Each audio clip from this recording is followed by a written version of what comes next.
A 7th grade student from Little River Academy is recovering after a serious go-kart accident left him with a fractured skull and days in the ICU, facing a long recovery and a mountain of medical bills. The Academy community has rallied around the White family, and Madison Palumbo shares their story.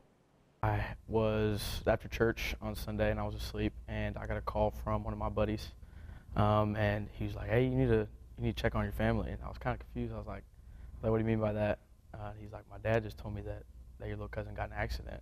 Brayton White was badly injured when a side-by-side collided with the go-kart he was riding. Both vehicles turned at the same time, and the brush guard of the side-by-side struck Brayton in the head, fracturing his skull. It was hard at first. So when I first got there, he was in surgery, and then when he came out, it was hard to see him in the ICU. He was on a ventilator and just wasn't in good condition. After surgery and rehab, Brayton was released from an Austin hospital last Friday. He's back home still healing, but doctors expect a full recovery. His cousin Academy senior Reed White says he's in good spirits and their bond has only grown stronger. So it's a bit of an age gap, but we've always been really close. He's a little knucklehead, but I still love him. The Academy football team is honoring Brayton this season by wearing helmet stickers with his jersey number, a show of support that means a lot to his family. Well, if you know anything about Academy, this community is great.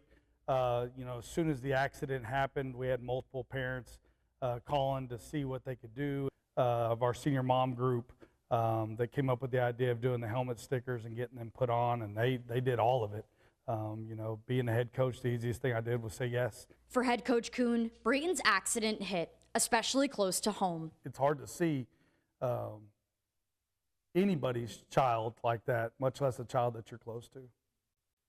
I can only imagine. I can't speak for them, but I can imagine that it's rough. I have a son that's right about the same age as him, and when I went and saw him in the hospital, it ate me up inside because I could just see my son laying in bed, and that would be awful.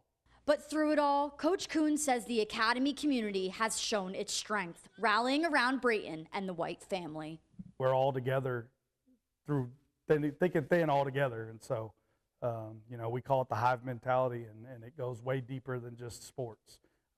It goes through as far. Once again, that was Madison Palumbo reporting. A barbecue fundraiser and a silent auction will be held October 12th to help with Brayton's medical expenses. To donate to the family's GoFundMe or to learn more about how you can help, you can head to kcentv.com.